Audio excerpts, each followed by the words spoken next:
Let's continue talking about this CIA briefing that Republican senators recently received. Senator Lindsey Graham, who's a Republican from South Carolina, he came out of this briefing, which we're going to outline probably in more detail tomorrow. I don't think we'll have time for it today.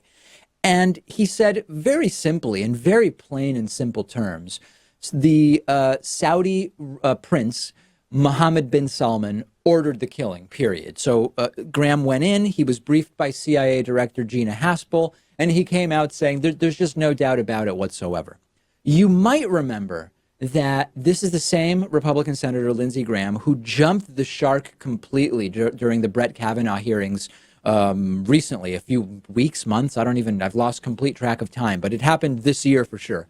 During the sexual assault Supreme Court hearings for Brett Kavanaugh, he came out like a freight train after a brief recess in the hearings to start yelling and screaming like an unbalanced person that the hearings were the most unfair thing he had ever seen in politics. I mean, truly delusional hyperbole.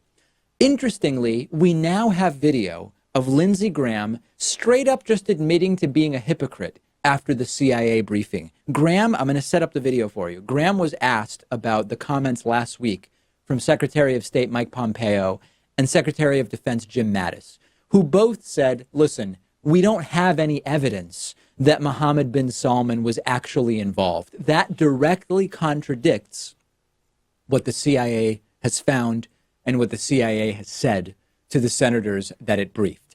And Graham just says straight up in the video I'm going to play for you, I'm a hypocrite. He says, if Pompeo and Mattis were Democrats, I'd accuse them of being in the pocket of Saudi Arabia. But they're not. They're Republicans. So I'm going to assume that they're acting in good faith. It is zero chance, zero, that this happened in such an organized fashion without the Crown Prince. As to Pompeo and Mattis, I have great respect for them. I would imagine if they were Democratic, in a Democratic administration, I would be all over them for being in the pocket of Saudi Arabia. But since I have such respect for them, I'm going to assume that they're being good soldiers. And when they look at the analysis, they're being technical in their statement. In a way, it's refreshing, right? I mean, understand what Lindsey Graham is saying here. Graham says that on the facts, just doing an analysis of the facts, he should be slamming Pompeo and Mattis for saying something that clearly directly contradicts what he has been convinced by the CIA and Gina Haspel. But he's saying, but I'm a Republican and they're Republicans and we're part of a Republican administration, so I'm going to give them a benefit of the doubt. And there must be some way, I guess, that in a technical sense, the CIA assessment is accurate, but Pompeo and Mattis are also being honest. That is really something else. And it's outrageous that he thinks this. He's admitting that he cares about party over facts, feelings over facts, or political alignment over facts. But in a sense, it's so brilliant, Pat, because he's figured out how to have it both ways. The CIA briefing is clear. It's unequivocal about Mohammed bin Salman's involvement in the killing of Jamal Khashoggi.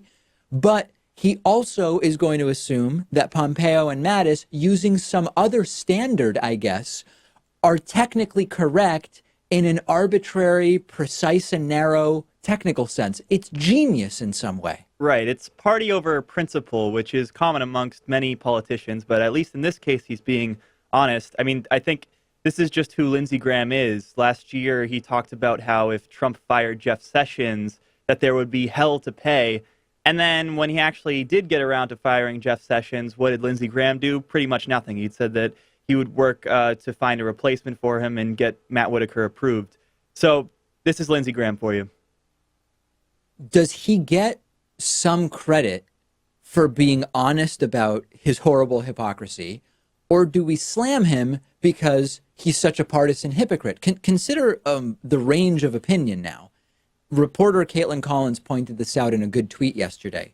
Trump said about the killing of Jamal Khashoggi, notice how I've updated my pronunciation now, Khashoggi. Trump said it could have been anybody. I mean, just it could be anybody, almost like that there's 7 billion people on the planet. Literally anyone could have done it. Jim Mattis and Mike Pompeo say, well, We don't have any direct evidence. There's no real smoking gun here that it was Mohammed bin Salman. Lindsey Graham says, oh, there's more than a smoking gun. There's a smoking saw. Like, we literally know what they used in order to do the killing. And then Bob Corker, also a Republican, mind you, says that if you put the evidence in front of a jury, Mohammed bin Salman would be convicted within a half hour of the killing of journalist Jamal Khashoggi. Meanwhile, you've got John Bolton, the national security advisor, who refuses to listen to the audio of the killing because he doesn't speak Arabic. So this is just Republicans. Democrats mostly just seem to trust the evidence in the investigation that Mohammed bin Salman was involved.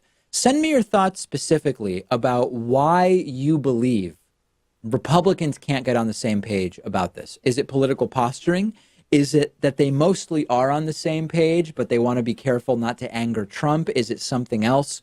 I want to hear from you. You can let us know on any of our platforms, including on Instagram, where the David Pakman Show is at David Pakman Show. While you're there, follow me as well. I'm on Instagram at david.pakman. We will take a quick break and be back with the conclusion to my interview with economist Stephen Pearlstein next. One of today's sponsors is privacy.com/Pakman, which is a free service that I myself use. Really useful in many different ways. Takes just a few seconds to link your debit card to privacy.com.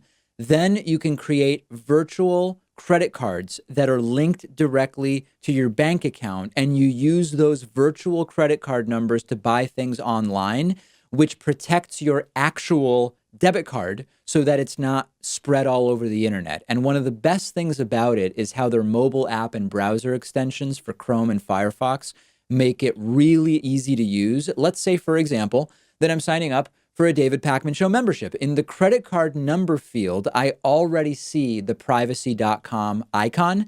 I just click it, choose which of my virtual credit cards I want to use, and the credit card number, expiration date, and security code are automatically entered. I can put in any zip code I want, and I'm done. And if you try to use my credit card number that you just saw on the screen, it doesn't matter, because I've already deleted that virtual card, and that's the beauty of privacy.com. There are a ton of advantages to using a free service like this. For example, you can sign up for as many free trials as you want, then just delete the virtual credit card you used and never worry about getting charged for it. It protects you from getting hacked. It protects you when companies are hacked, which happens all the time. It is all completely free. All you have to do is click the link under this video to get started. And for a limited time, they're giving everyone in our audience $5 towards your first purchase when you sign up using that link.